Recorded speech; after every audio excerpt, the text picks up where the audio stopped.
Nagulat ang publiko matapos kumalat ang balita na biglang inatake sa puso si Pangulong Ferdinand Bongbong Marcos Jr., kasabay ng lumalalang issue tungkol sa ipinagbabawal na droga. Dahil sa bilis ng paglaganap ng impormasyon sa social media, maraming mamamayan ang nag-aalala at nagtanong kung totoo ang mga ulat. Hanggang sa kasalukuyan, wala pang opisyal na pahayag mula sa Malacanang o anumang kinaukulan tungkol sa kalagayan ng Pangulo. Kasabay nito, muling lumutang ang kontrobersya sa usaping droga na nagdulot ng samut-saring spekulasyon at haka-haka. Ayon sa ilang ulat at komentaryo online, may mga tinutukoy na ebidensya ngunit wala pang opisyal na kumpirmasyon. Paalala ng mga eksperto sa media at legal na usapin, mahalaga ang maingat na pagtanggap ng ganitong impormasyon upang maiwasan ang maling paniniwala at hindi kinakailangang takot. Samantala, nananawagan ang ilang tagapag-analisa at awtoridad sa publiko na maghintay ng formal at opisyal na pahayag bago bumuo ng anumang konklusyon. Binibigyan din nila ang kahalagahan ng maayos at responsable na pagbabalita, lalo na kung sensitibo at malakas ang epekto ng isyong tulad nito sa lipunan. Habang patuloy ang pag-usad ng balita, nananatiling alerto ang publiko sa anumang karagdagang impormasyon mula sa mga kinaukulan.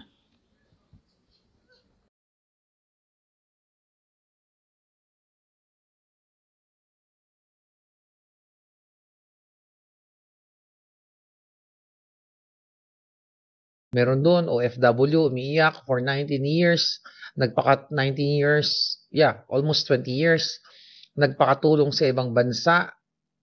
Then, ano nangyari? Winash out lang ng baha ang kanyang bahay. 6 na anak at 4 na po, grabe nakakaiyak, sabi ni Beautiful Life. Yes, nakakaiyak talaga. Tapos, inaanod ka ng baha nang wala kang kalaban-laban. Even yung mga villages na magaganda sa Cebu, magaganda ang bahay, hindi nakaligtas. 'Di ba? Halos lahat nasa bubong. Anong problema nito mga kababayan? Bakit nagkaganon? Kasi walang plano. Walang disaster preparedness. Walang nakaantabay na rescue operation. Ang baha, ang bagyo pala. Kaya nga tayo may pag-asa, kaya nga tayo mayroong gobyerno para pinaghahandaan ang mga sakuna.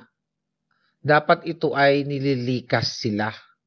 Nililikas sila, mga kababayan. Dali lang, tagutin ko lang ito.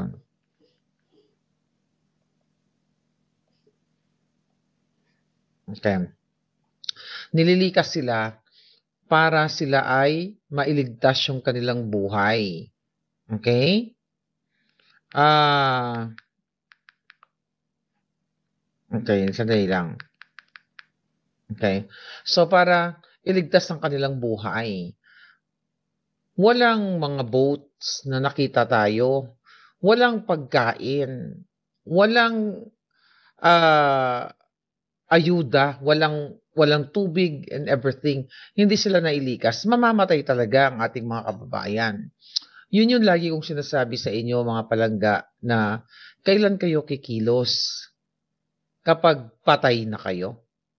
Katulad yung mga namatay doon, hindi natin alam. Diba? Maaaring sila, nung time na yon, yung mga namatay, hindi nila akalain na maranasan nila yung ganong klaseng baha. Diba? Sino naman mag-aakala? Kasi kung alam nila, in the first place, dapat nakaligtas sila. Nakatakas sila sa ganong klaseng sakuna. Nasaan si Bangag? Nung araw, before. Diba? Ang dami niyang kaputan, kadyutang din niya, na favorite niya yung topic about or subject about climate change. Di ba yung bida-bida niya na sinasabi pa nga ni Lisa Tanas diyan sa isa sa mga speech, I think nasa Europa si Lisa Tanas, na malapit daw sa puso ng kanyang asawa yung climate change, chuchu-chuchu. Nakita niyo naman nag-statement na ang problema kasi sa bagyo hindi sumusunod sa schedule. Ganun kapag adik ang presidente ninyo. Di ba? 56 billion ang flood control project, substandard. Mga mayor at congressman Frasco na doon sa Europe, nagpakasarap ang grupo nila, sama-sama silang gumagastos sa pera ng bayan, sabi ni Swordfish. Tulad niyan, di ba? Ang mag-asawang Frasco, pinost siya ni Dean Chase. Nandun sa Europa, nagpapakasarap ng buhay, di ba? Gamit ang pera ng bayan. Dahil yung mga politiko na yan, bawat kibot nila, ginagamit nila yung mga allowances. Sweldo nila galing sa pera ng bayan. Baka palangga. Tapos, balik tayo dito sa mga kawawa nating kababayan sa Cebu. Nakakadurog ng puso. Habang pinapanood ko, tumutulo yung luha ko, naaawa ako, napapasigaw ako pag may mga hinagisan ng tali na para bang nandoon ka. Hindi ito natural disaster lang. Ito ay natural o regular na pagnanakaw sa kaba ng bayan ng bangag, okay? Na bangag na administrasyon. Dahil ninakaw nila ang pang-flood control, ninakaw nila ang pang-rescue sa inyo. Like dapat may mga nakaantabay na, mga bangka na, may nakaantabay na mga personalidad from DPWH, DSWD, di ba? National Disaster Agency, o kung ano pang mga ahensya ng gobyerno, pag-asa, o magtulong-tulong para i-rescue yung ating mga kababayan. Pero ano nangyari? Namatay ng walang kalaban-laban ang ating mga kapwa Pilipino. Namatay sila, ang kanilang anak, mayroon pa doon 10 sa kamag-anak niya ang namatay. Ito po yung sinasabi ko sa inyo na kung hindi kayo kikilos, maaring darating sa inyo. Ngayon may bagyo na naman susunod. This is not about being Dilawan, Pinklawan, Bangagan, DDS. Ito ay patungkol na sa future ninyo. Ito yung sinasabi ko sa inyo. Kailan pa kayo mag-iintay? Maari, wag naman sana yung mga nasawi, baka minsan nanonood sila sa atin. And this is, ano lang to, may possibility na maari yung isa sa mga namatay, magsabi, ay naku, si Marlica, ano yan, ganun, maaring supporter ni Bangag, yung isa sa mga namatay, na hindi naniniwala na adik si Marcos Jr., na hindi magnanakaw, or bilib na bilib pa rin sa kababuyan ng Bangag administration. Na maaaring isa dun sa mga namatay, pinagtatawanan tayo dahil pinaglalaban natin kayo. Tapos hindi na siya makapalag ngayon kasi patay na siya. Dahil sa sinuportahan niyang Bangag Marcos Addictus Benedictus. Ito yung sinasabi ko sa inyo, every day na nga lang, every time na mag-vlog tayo, kailan pa kayo kikilos? Yung mga rescuers na matay din dahil bumagsak ang helicopter ng mga sundalo, yes, isa pa yun. Maaring yung helicopter, surplus lang dahil ninakaw yung budget pang helicopter. Di ba? Sino ngayon nagbuwis ng buhay? Ang kawawang Pilipino. Yung mga rescuer na dapat magre-rescue, baka yung helicopter na yun, bulok-bulok o I don't know, hindi natin alam. Yun yung sinasabi ko sa inyo. Etong pinaglalaban ninyo na nanonood, hindi po ito politika, dahil unang-una, hindi ako politikong tao. Ito ay para magising kayo. Na si Marcos Jr. dapat hindi na siya umabot ng Pasko. Patalsikin nyo ng hayop na yan dahil ngayon nandiyan sa Cebu, nagbabangag-bangagan at nag-optics na bibigyan daw kayo ng 5,000 din papalakpak na kayo. 5,000 pesos lang ba yung buhay ng inyong mga kamag-anak? 5,000 pesos lang ba? Ito yung sinabi ko sa inyo na paulit-ulit. Aanurin ang bahay nyo, aanurin ang mga gamit nyo, aanurin ang inyong mga dokumento, maaari ang mga diploma ninyo nagkaanod-anod na. Diploma, transcript of records, mga old pictures. Maybe your old pictures from 1800s na mga lolo't lola ninyo, naanod na. Ba? Ito yung since 2022 na sinabi ko sa inyo na si Bangag Jr. si Lisa Tanas at si Tambaluslos, ang salot sa buhay ninyo. Ang salot sa buhay ng Pilipinas. Kaya nga 16, 17, 18, hindi ito ang pagkilos ng ating mga kapatid sa INC dahil hindi na nila kinakaya ang ginagawa ng gobyerno ni Marcos ng Marcos. At sana makiisa kayo. Hindi po mabuti magpasalamat tayo sa INC, nandiyan sila. Samahan natin sila kay Katoliko ka, kay Muslim ka, kay anuman ang iyong relihiyon. Hindi po ito patagisan ng relihiyon o patagisan kung sinusuportahan mo. Ito ay pagkilos. Kung hindi, mga kababayan, dahil di mo mapapakulong yan si Bangag sa ngayon, mapapatalsik natin siya. Pag mapatalsik nyo na ang isang adik, then, with that, pwedeng kasuhan at ipakulong. Di ba? So, yun mga palangga. Meron rally makakaliwa sa November 30. Manggugulo talaga yan sila. Pero mag-standby kayo dahil tututok tayo dyan sa mga araw na yan, 16, 17, 18. Okay, and I hope tuloy-tuloy na. Dapat nga isang araw lang, mapabagsak nyo na ang mga adik. 5K? Bibigyan kayo ni Marcos, ng gobyerno ni Marcos Jr. 5K. 5,000 pesos. Kapalit ng buhay, kapalit ng bahay ninyo. Ang mga kotse nagsilutangan. Ang iba doon siguro, hinulugan nyo pa. Adik kasi presidente nyo eh. Kapag ang adik, patawa-tawa pa, wala silang pakialam sa buhay niyo. Kayo dyan sa Maynila, sa Greater Manila area na sinasabi ko, kailangan nyo ng kumilos. Patalsikin nyo ang mga adik. Ikaw, Browner, putang ina kayong lahat. Okay? Matatapos na kayo. Tapusin nyo na kayong mga kapulisan, kayong mga kasulandaluhan. Tanga pa rin ba kayo? Habang ninanakaw ni Lisa, ni Marcos Jr., ni Tambaluslos at lahat ng kasabwat nila ang pera ng bayan. Ayan si Zaldico.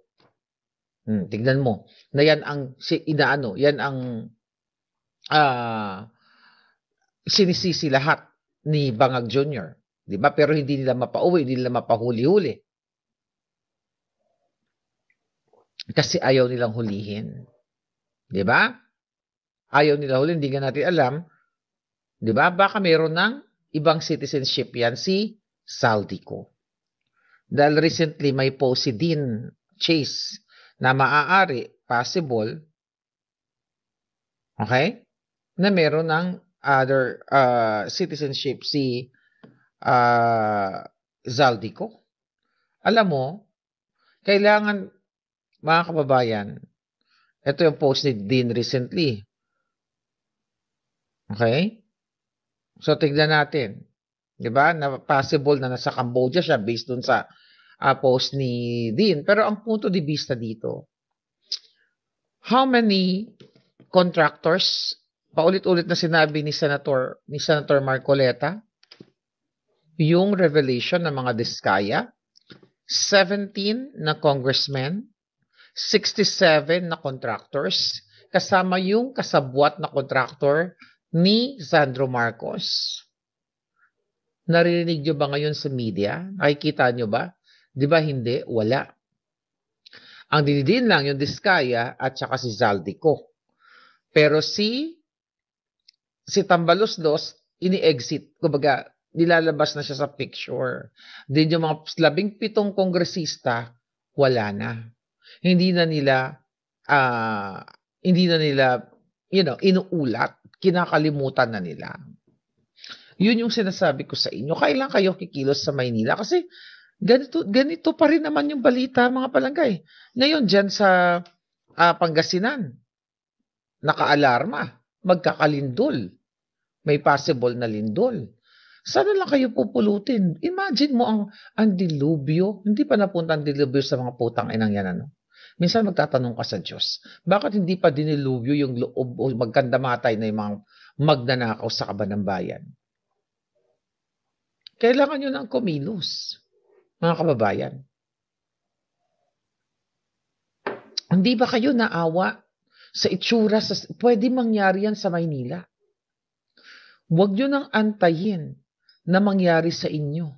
Wala na kayong laban pag patay na kayo. Di ba? Yes. Dinidiscredit pa nga nila yung mga witness katulad ni Guteza.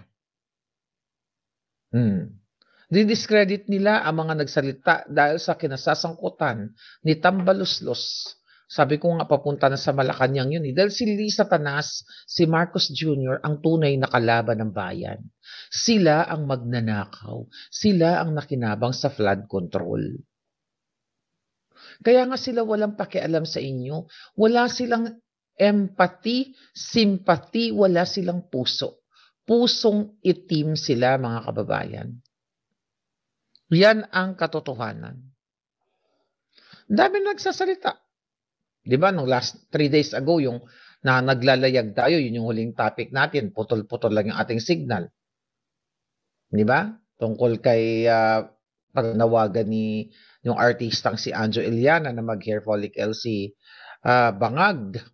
Then, ang sagot ng mga bangag dyan, na si Clarissa Taratara, si Auntie Claire, sino daw ba si Anjo Eliana? Sabi ko nga doon sa Facebook post ko, siya lang naman ay isang Pilipino. Whether, ano man ang political leaning ni Anjo Eliana, which is hindi ko alam kung anong political leaning niya, isa siyang Pilipino.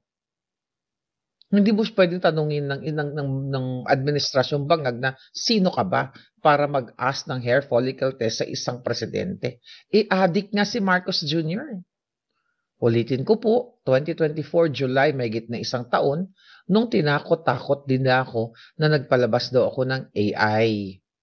At kakasuhan daw nila ako patungkol sa video ni Bangag Jr. Hanggang ngayon, walang kaso patungkol dyan kasi takot si Marcos Jr. Okay? Na magharap kaming dalawa dito sa Amerika sa kaso niyan na siya ay nag-addict. Kasi once na nagkaso po yan, ay talagang ipapa-forensic. Pati siya, ipapa-check ko yung niya, yung dugo niya, yung dugo niyang magnanakaw. Ngayon, mga kababayan, kayo, mga pinalangga ako sa Cebu, sa Bisaya, sa Capiz, sa Negros, maluoy ka mo, kawawa. Alam ko, ang daming Bisaya sa Maynila, ang daming Ilonggo, ang daming Cebuano, mga dayo naman lahat tayo sa Maynila Makiisa kayo sa 16, 17, 18 o sa lahat ng pagtitipon ng not only INC, kayong mga kaparian, tayo lahat mga Katoliko, Muslim, kahit anumang relihiyon ninyo, panahon na para tapusin ang Bangag administration. Hindi pa ba kayo nagigising? Bibigyan lang kayo ng 5,000. Hindi ka makabili yan palangga ng isang haligi ng bahay nyo. 19 years ka nagtrabaho bilang OFW. Di ba? Yes, Channel 167. Thank you palangga. Kasuhan si Bangag ng crime against humanity. Dahil siya ang dahilan kung bakit namatay ang ating mga kababayan sa bagyo sa baha. Alam natin na binabagyo ang Pilipinas every year. Di ba? Ang Japan, di ba? Binabagyo din sila. Ang karating, Asian countries, binabagyo din sila. Pero ano ginagawa nila? Preparado sila. Sa atin, instead na pang preparar para sa pang rescue, di ba? Pagkain, walang nakaantabay.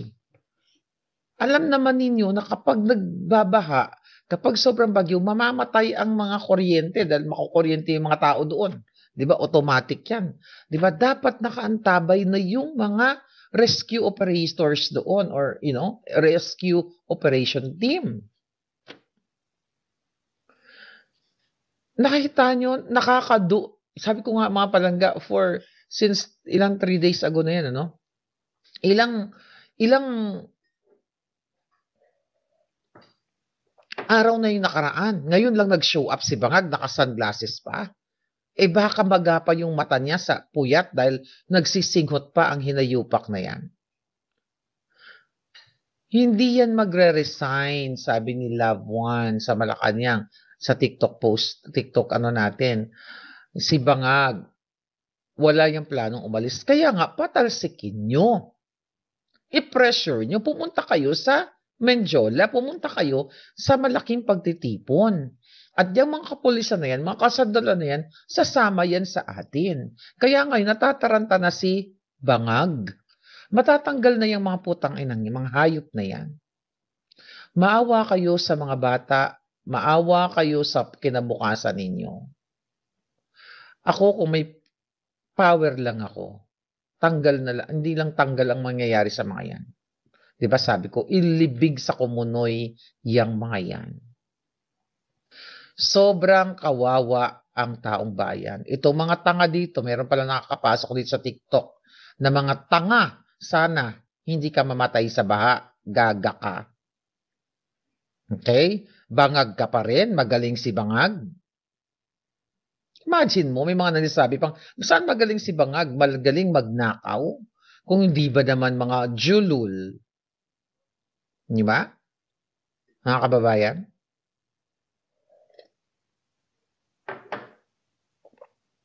Dapat silang lahat, sabi ni Vance Vlog. Imagine mo recently, di ba? Ano ginawa ni itong si Magalong? Itong ano na to? Si Magalong nandoon sa Davao. Nag-check ng mga ano doon, ng mga flood control chuchu doon. Anong ginawa ni Magalong?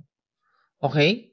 Nag-inspect siya ng mga ano daw, road slope protection structure to for improvement of critical intersections including installation of rockfall netting chuchu sa Davao City. Baguio City Mayor Benjamin Magalong, DPWH, USEC led the inspection, chuchu Eklabush. Imagine nyo mga kababayan, ito'y kasagsagan ng bagyo. Ang yawa na si Magalong, nakala natin para sa bayan, nandoon sa Davao. Kung doon sana kayo sa Cebu, mga julul, nagdala kayo ng pagkain sa ating mga kababayan sa Cebu, doon kayo sa Capiz, doon kayo sa Negros, di may naligtas kayong buhay. Mga yawa kayo. Anong pumasok sa utak mo, Magalong? Akala ko ba wala ka na dyan? At bakit, by the way, I was out, wala akong signal ng maayos for the last 6 days, 7 days, I think. Di ba? Ano yan? Doon kayo nag-optics, nangamatay na ang mga tao sa Cebu. Nag-optics pa ang mga bilat-ina mo. Wala ka na, Magalong, kung di ka naman julul. Ano pa ang mga nangyayari? At panawagan ko sa inyo, huwag kayong mag-donate sa mga vloggers, lalo na sa mga alpotera.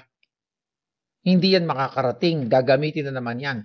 Marami kayo, gamitin nyo. Kung gusto nyo tumulong, diretso nyo sa mga tao, mag-utos kayo ng tao mapagkakatiwalaan nyo.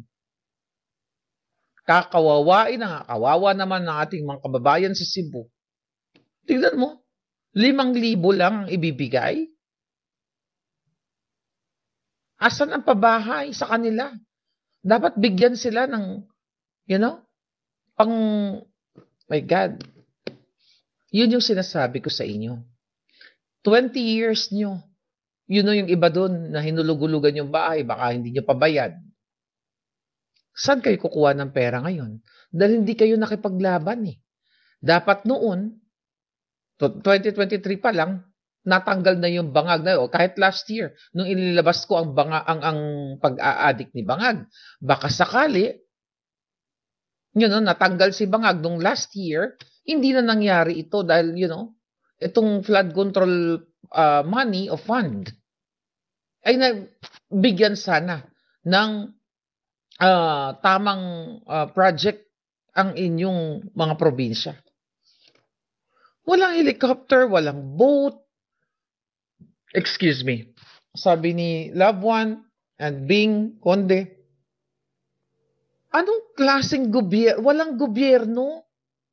Si Bangag, baka during the typhoon, nandoon pa siya sa Korea nang aambush kay Xi Jinping, di ba?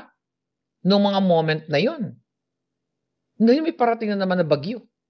Antayin niyo pa ba na lumutang ang buong Metro Manila at kayo naman ang susunod na biktima? Pumunta kayo sa rally. Patalsikin niyo si Marcos Jr. na magnanakaw sa kaban ng bayan. Ninanakaw. Imagine nyo ang kanyang confidential funds. 'Di ba? Diyan sa budget deliberation noong nakaraan. Zero, wala man lang natira. Na parang resiko o barya. Dahil ninakaw nila ang pera.